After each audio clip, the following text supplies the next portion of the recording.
Right, this doesn't work. Can you turn it on? Good morning, guys. Welcome to YouTube Live for the first time this year. We had a break over the Christmas period and get January and most of February out the way. I hope you all had a good one.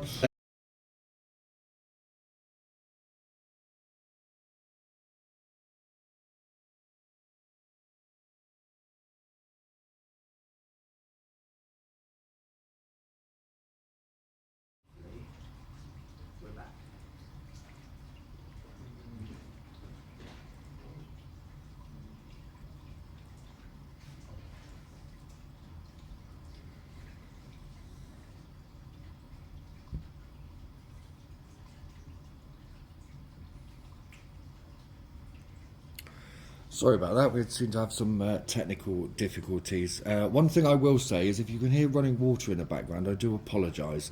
We're in an old Victorian type building with Victorian tiled drainage, and they obviously didn't think about YouTube Live when they put this building together, so we've got big metal pipes running with water behind us, so my apologies on that.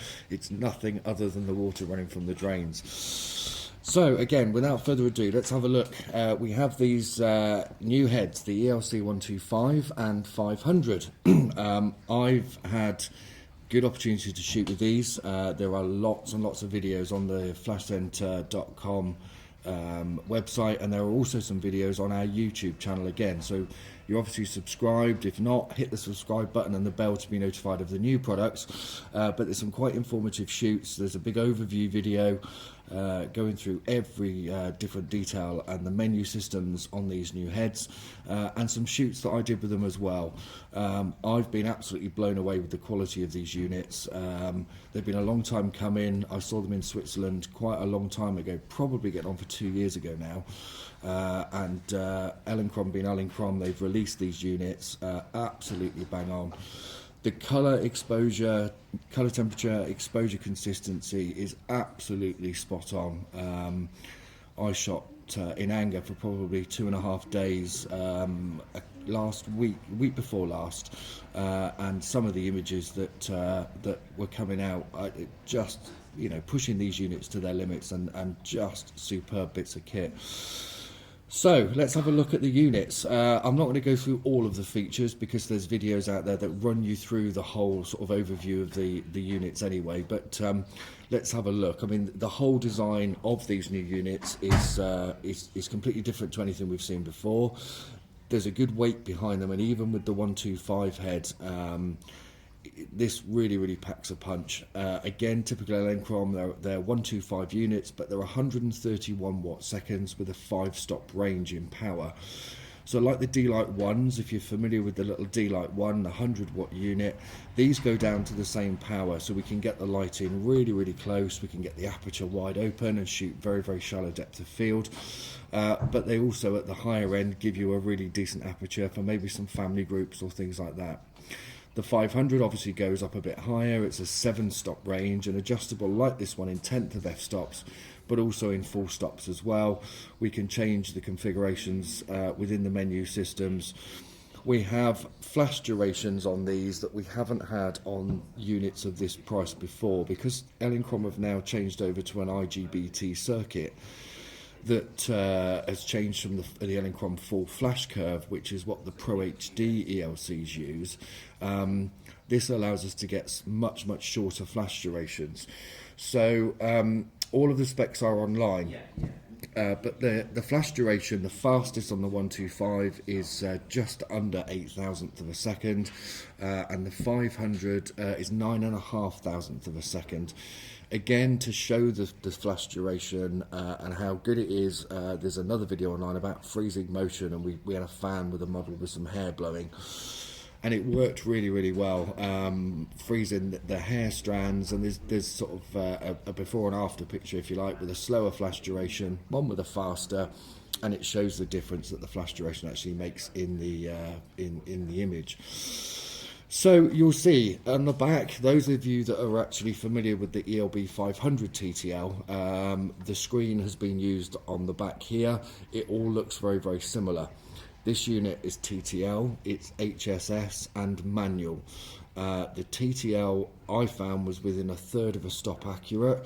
The colour temperature on it was very, very good for TTL. But the lovely thing about it is once you have your base exposure with TTL, you can flick it over to manual, it keeps your settings, and you can fine tune to adjust for exactly the look and feel that you're needing.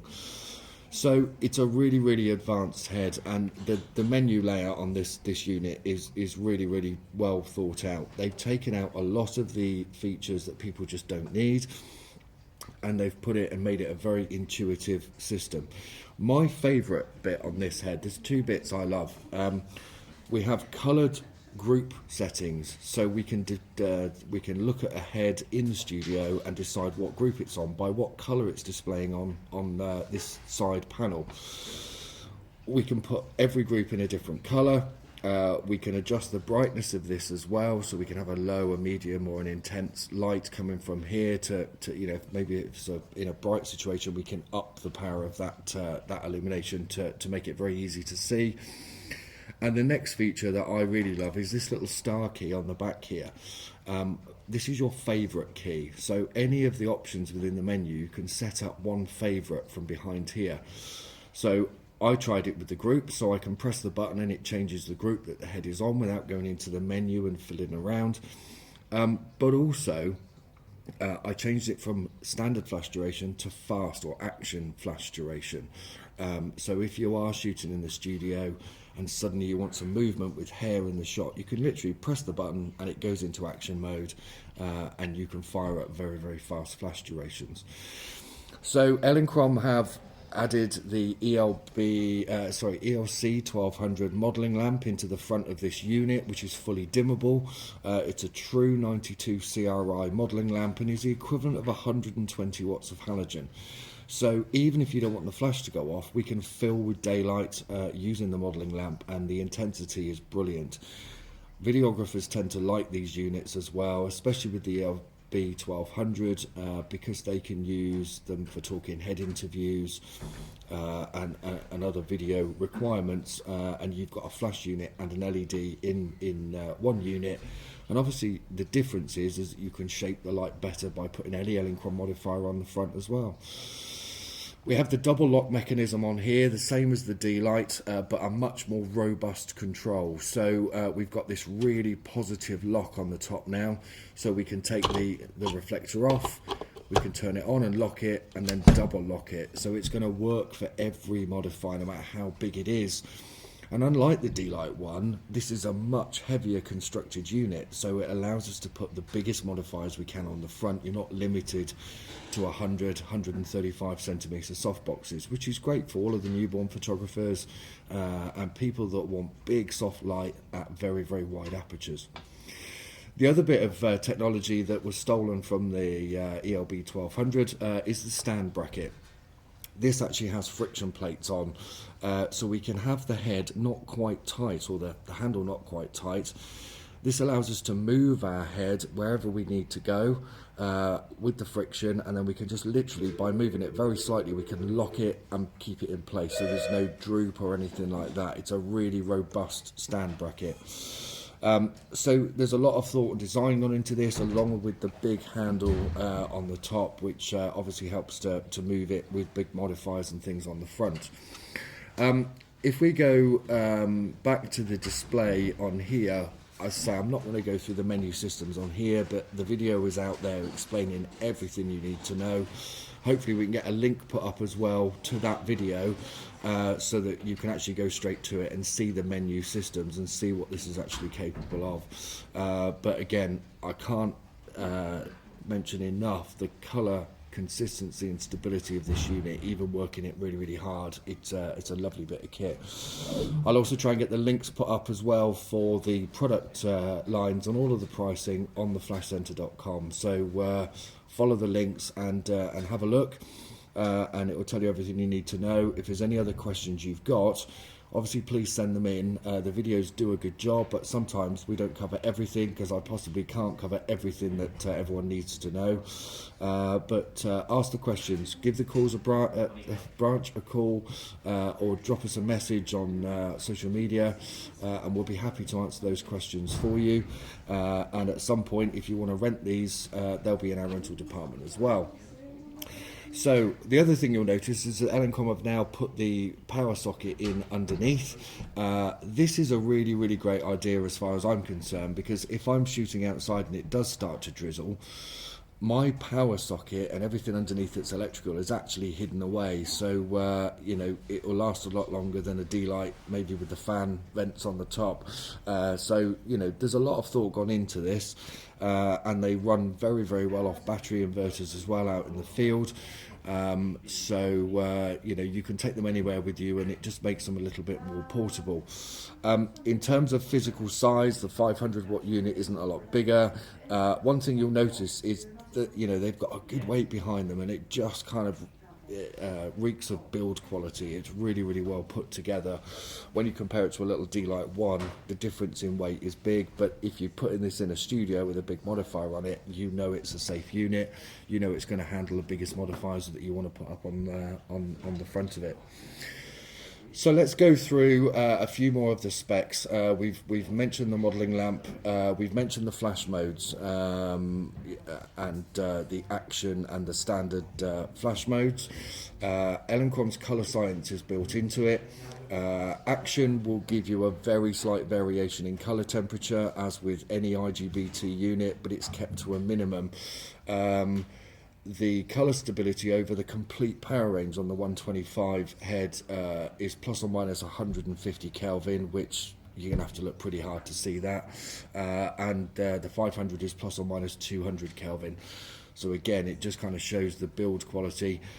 Some of the other units we've tested on the market with an IGBT circuit, plus or minus 800 Kelvin. So it just shows, you know, you pay for you get what you pay for. Standard 3-year Elinchrom warranty on these as well, so it's always a bit of peace of mind to buy into a system that you know is covered for 3 years. The kit configurations at the moment are going to be 125 125, a 500 500, and a 500 125 kit. They're the three main configurations, but also we have single heads available at some point in time. They're starting to filter through. Things are being delayed at the moment because of the whole coronavirus, and shipping gear from different parts of the world is proving to be a little bit more difficult. So you know, we'll have good stocks as soon as these things become available.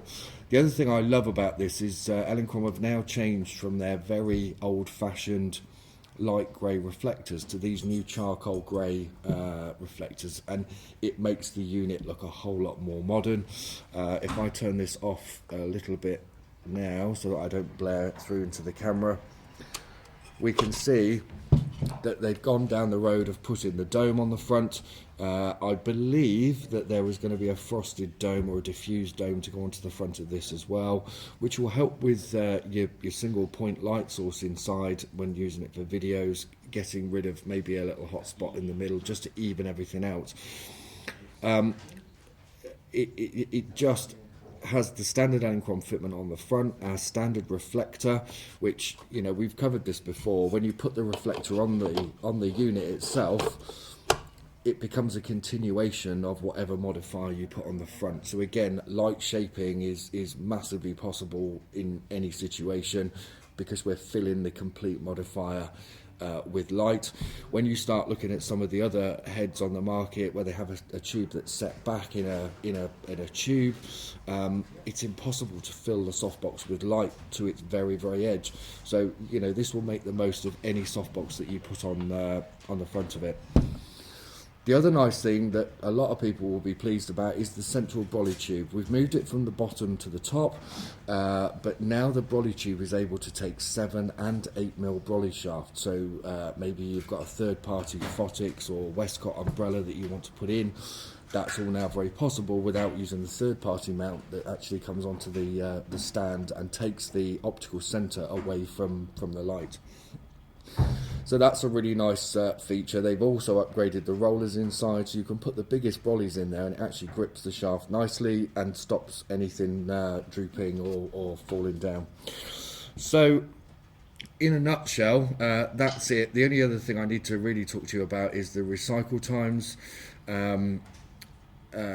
we've got between 0.6 and 0.45 seconds on the 125 to full recycle, and we've got 0.6 to 1.1 seconds on the 500, because obviously there's a lot more capacitors to recharge.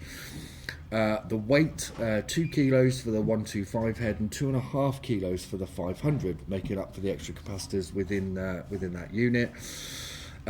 Smart proactive fan cooling. Just like your car, you're stuck in traffic, it kicks the fan in, it cools things down, and it turns off again. So it auto senses when it needs to give some cooling to the unit. Skyport as standard, 20 frequencies, 4 groups, and as I said before, you've got your TTL and your manual settings as well. And the auto dump as well, so if you adjust the power down, it dumps the power to earth and gets rid of it for you. So everything is done. The modelling lamp is fully controllable. We can have it free, we can have it proportional to the flash power. So you have full control. It's a feature-rich unit, and as I said, it's a really nice bit of kit. Go to your local dealer, come to the Flash Centre, have a look, have a play. I'm sure you'll be massively impressed. And I'm shooting with these again tomorrow, and to be honest, really excited to. I really enjoyed shooting with these a couple of weeks ago. Optical slave built in as well, as you'd expect. So a really nice, robust little unit. So, have we had any questions through, Alex? Nope. Not at the moment, so hopefully we've answered as much as we need to at the moment. But as I said, follow the links to the videos, because the overview video is about 7 minutes long. It'll run you through every bit of the menu and give you a really good overview of the unit. And then there's another 4 or 5 videos using them in different scenarios for different kind of genres of photography, which hopefully will give you an insight as to what these units are actually capable of. So, I think we'll move on from the ELCs. There's lots of content out there, so have a look. Don't forget to hit the subscribe button and hit the bell to be notified of new videos and when we go live as well. We'll be doing again these every month as running sessions. We're not doing one in March because of the photography show, and I think I'm on the road for the next 3 weeks. I just physically haven't got the time. But keep your questions coming in, because it means we can keep adding content and we can keep going through these things for you. So I think we need to move on. I think I have a man waiting in the wings, and we're going to talk to you about some of the new features on the new XT-4 Fuji camera. So Andreas, do you want to come over and join me? Simon. Good morning. How are you? Morning. Very well, thank you. Good. Lots of new goodies and toys on the desk. We like that. Keeps us busy. It does keep us busy. So this has been a really big anticipated camera. Yeah. And I haven't touched it yet. I've touched it now. There you go. The X series. I know we've got a lot of customers and a lot of fans of the X series Fuji. And as I said, this has been anticipated. We've been asked questions about this a lot, so we're now here and we have the man himself to discuss everything with us. So do you want to give us a brief overview of this, and then I've got some questions that people have asked already, so I'll hand over to you. Cool. Okay, so fundamentally I'll start from the XT3, which is still current and still continuing. The XT3 launched our X-Trans 4 an X processor 4 sensor, so it's the same image quality that you get out of the XT4 as you do on the XT3, and that's probably the heart of what people ask for. Okay. Then basically everything has changed. So on the back, what you'll notice is now we have a vari-angle screen. So it's been something that's requested a lot, mainly by videographers, but also some photographers who prefer that versatility in the screen. Mm-hmm. Like anything, you can't please everyone in life, but we'd be out of a job if we did. So it gives us opportunity to improve. Then we've got a new battery. So one of the biggest complaints about mirrorless cameras is their battery life. Okay. So we've got a new battery, which has got basically it's about 1.5 times the capacity of the existing NPW 126 battery. So you're looking at being good for about 500 shots. Oh, okay. But you can also add a vertical battery grip, which basically holds another 2 batteries and takes that to about 1,450 shots. So battery life is battery life concerns is moving away, a thing of the past, one of those mirrorless myths that I like to call them.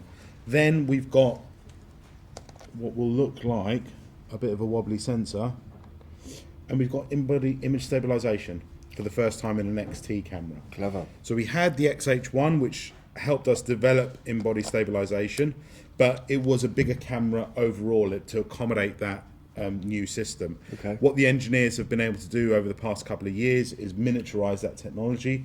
So the IBIS system is actually 30% smaller and 20% lighter than what we found on the H1.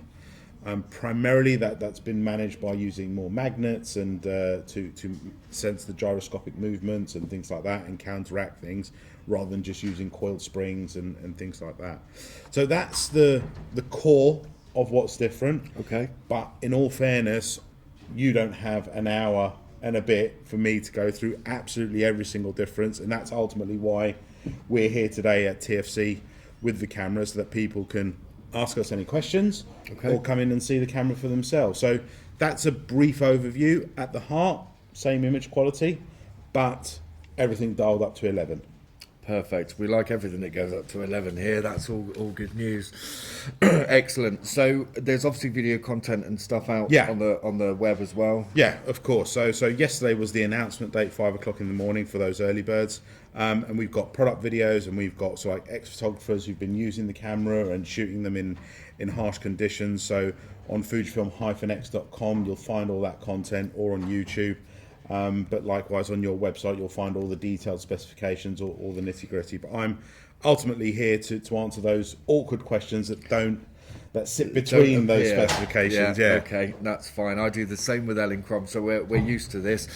We'll get the links put up, guys, on the feed as well, so you can link straight through to the Fuji content on the website. And also, as I said, have a look at flashcenter.com. You'll see the pricing and the options on there for you as well.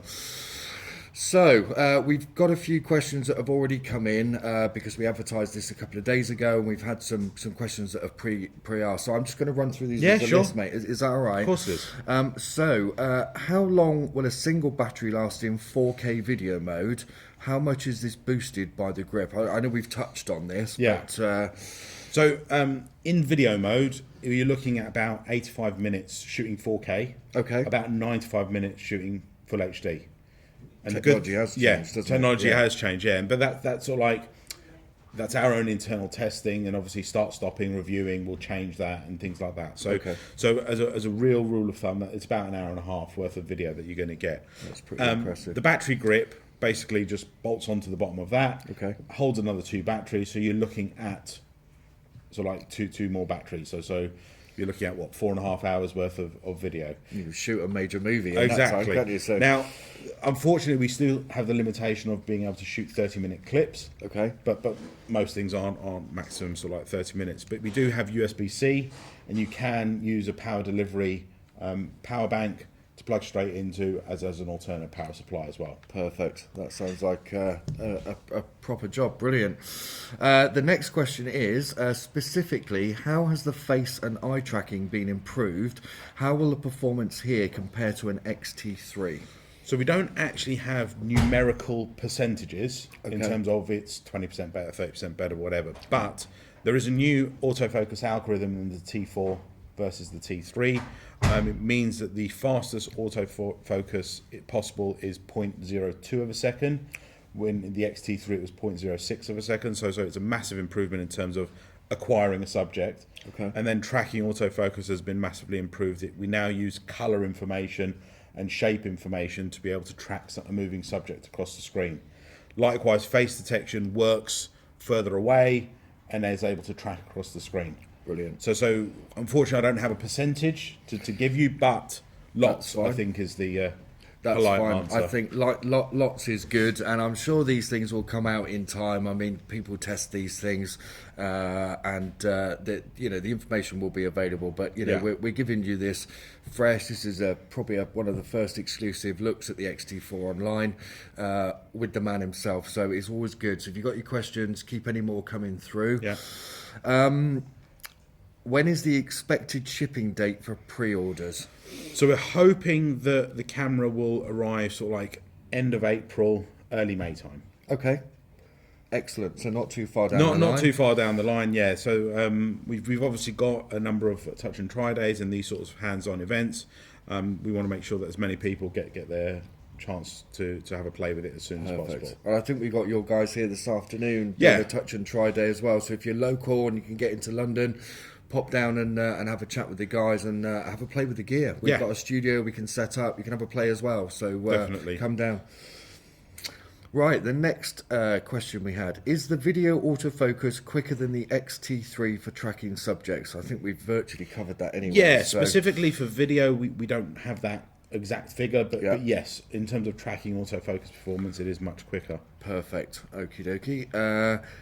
I think, how is the in-body stabilization different from the XH1s? In terms of specs, the XH1 had a maximum IBIT stabilization of 5.5 stops, but that was only with one lens. Okay. It was only with the 35mm 1.4. The XT4 manages to get 6.5 stops with 18 of our lenses, and you can find the list of lenses on Fujifilm-X, our website. Okay. And then other things, as we said, it's smaller, it's lighter. To get it into a much smaller package, you'll notice that it isn't actually that much bigger than a T3. So we've been able to miniaturize that technology by using magnets and sort of like less components rather than just coiled springs and things like that. Perfect. All this new technology going into these new units is a big help for everybody.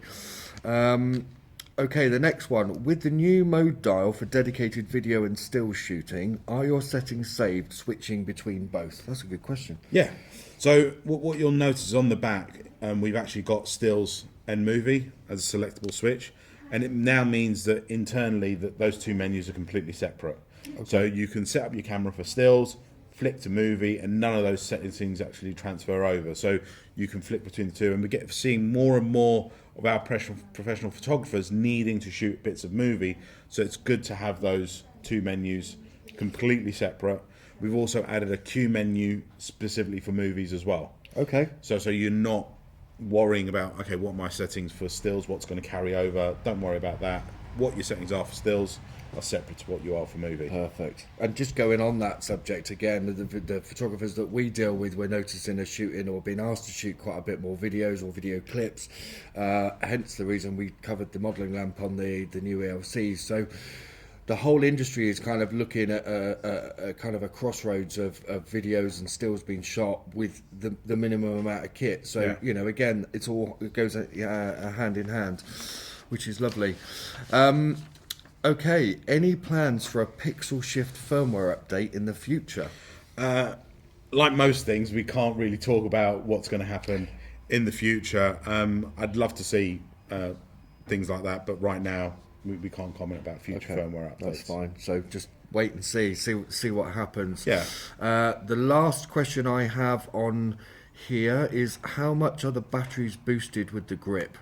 I think we virtually covered that anyway. So I think you said 500 and 1450. Yeah, when you add another two batteries, but the camera has got like an economy mode. Like most things now, we have to think about saving energy and likewise. So there's actually an economy mode which lowers the power consumption and means that the battery life goes up to 600 shots.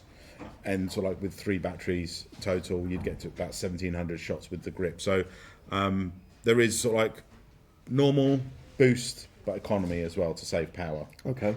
And a question that I'm going to ask, because I'm interested, this is obviously black. Is there a chrome version available as well? So like we had on the XT3, there is a black and a silver. It'll come in 3 kit variations in both colours.